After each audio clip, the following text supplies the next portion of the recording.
nyukur nggak gitu kali? Ini adalah salah satu pisau cukur terbaik yang pernah diciptakan. Pisau ini dapat membantu Anda mencukur dan menghilangkan bulu tanpa merusak kulit Anda. Setiap pisau mengalami proses panjang untuk membuatnya tajam, seperti dipanaskan dan dikeraskan, sehingga membuatnya lebih kuat dan tahan lama. Namun, bagaimana sebenarnya pisau cukur dibuat?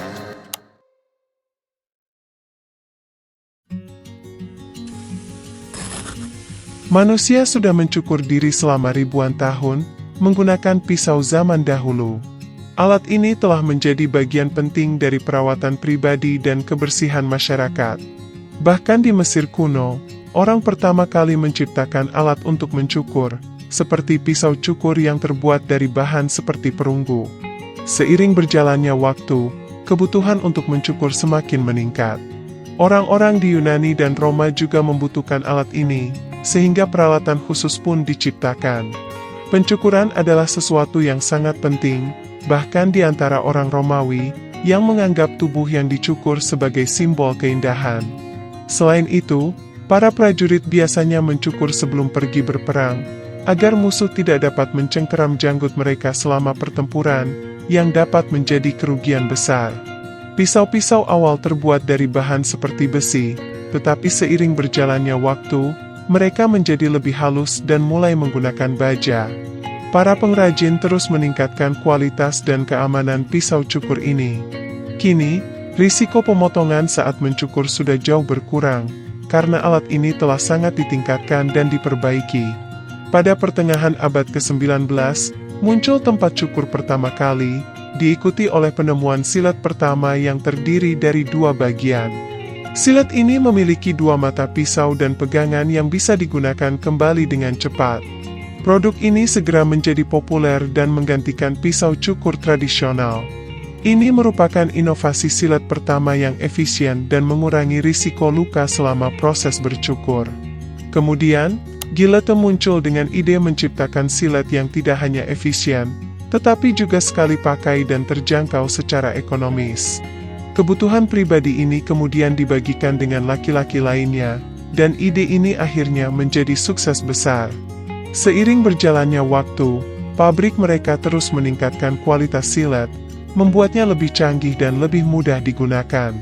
Tidak kurang dari 75% pria di seluruh dunia mencukur setiap hari, dan rata-rata sekitar 25.000 helai rambut janggut tumbuh dalam 1 bulan.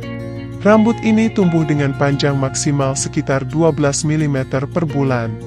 Jika orang-orang ini terus mencukur sepanjang hidup mereka dan menggunakan pisau sekali pakai yang mahal secara teratur, kemungkinan mereka akan menghabiskan lebih dari 50 juta untuk mencukur rambut mereka sepanjang hidup. Lembaran silet dibuat dari bahan baja tahan karat yang sangat tipis dan tajam. Sebelum kita membahas sifat-sifat dari baja ini, ada serangkaian proses panjang yang melibatkan suhu sebagai faktor penting. Bahan ini terpapar pada suhu yang sangat rendah dan diproses dengan bantuan bahan-bahan khusus. Setiap tahap melibatkan campuran yang sangat sedikit, tetapi sangat penting untuk membentuk dengan sempurna setiap pisau atau mata pisau. Ini dimungkinkan berkat otomatisasi dan teknologi canggih dalam proses pembuatan silet ini. Semua dimulai dengan selembar tali baja tahan karat, yang sangat tipis dan lentur. Ukurannya hanya 1/100 mm.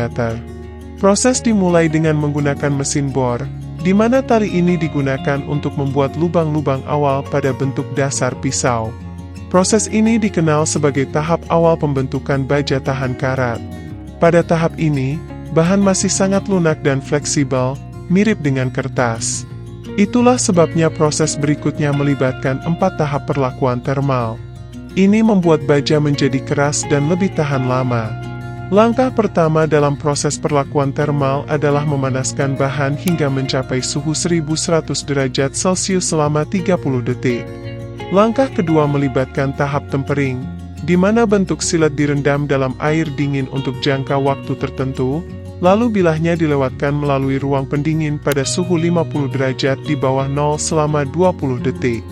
Ini bertujuan untuk mengatur ulang struktur molekularnya, sehingga baja menjadi lebih keras.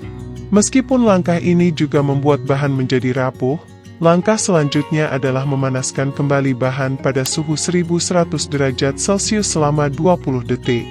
Proses manufaktur terus berlanjut dengan membawa bentuk awal yang telah mengeras ke mesin pencetak. Di sana, logo atau identifikasi merek perusahaan manufaktur dicapkan pada silet. Kemudian, proses pengeringan tinta basah dilakukan dengan menggunakan api gas, yang merupakan langkah awal dalam fase berikutnya. Dengan bantuan mesin, silet dibekukan untuk menghasilkan bentuk yang akurat. Semua mata pisau dimasukkan ke dalam mesin yang dilengkapi dengan 3 pangkalan papan amplas, yang berfungsi untuk mengasah kontur dan membuat 2 sisi yang sangat tajam. Setelah itu, pisau dibawa ke mesin poles untuk menghilangkan sisa-sisa hasil pengasahan. Mesin penggiling ini juga bertanggung jawab untuk memisahkan setiap lembaran silet yang telah selesai dibuat.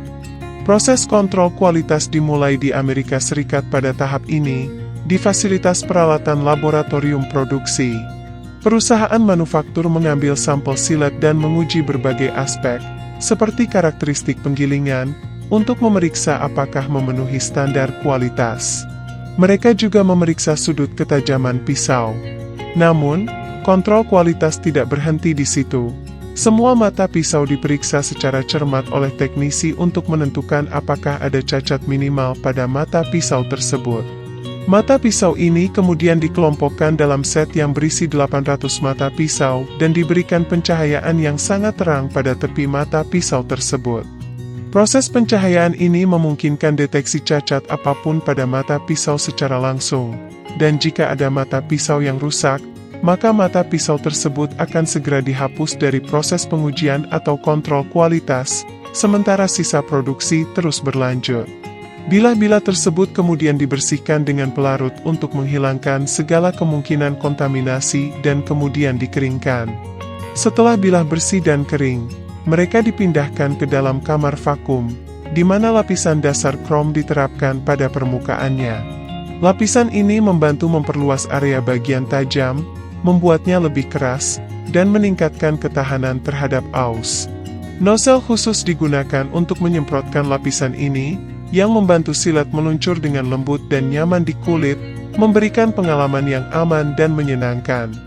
Untuk mengeraskan lapisan ini pada permukaan mata pisau, mereka dipanaskan pada suhu 350 derajat Celcius selama 20 menit. Setelah tahap ini selesai, langkah kontrol kualitas tambahan akan dilakukan. Kemudian, tim teknisi mengambil sampel lagi, kali ini untuk memverifikasi bahwa pisau memenuhi persyaratan resistensi yang akan dihadapi oleh mesin. Mereka mengukur kekuatan yang diperlukan untuk memotong sekelompok kertas yang cukup tebal dan lembab sehingga mencapai tingkat kedalaman tertentu saat diuji. Aspek ini merupakan bagian penting dari proses produksi yang berlanjut. Setelah langkah pengujian ini, bilah-bilah pisau cukur dicelupkan ke dalam minyak organik selama setengah jam. Tujuannya adalah untuk memberikan perlindungan ekstra, mencegah korosi, memperpanjang umur pisau, dan memastikan bahwa pengguna dapat memiliki produk berkualitas yang tahan lama.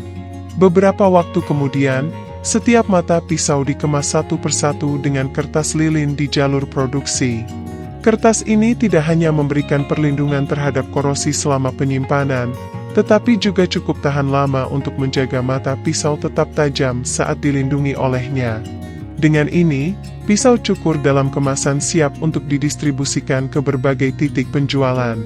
Setiap pisau cukur memiliki umur pakai yang setara dengan sekitar 6 kali pencukuran, dan banyak pria percaya bahwa pisau cukur tradisional memberikan pencukuran yang lebih dekat. Meskipun pisau ini lebih tebal, mereka tetap cukup tajam untuk memotong rambut janggut dengan mudah. Sekian video kali ini.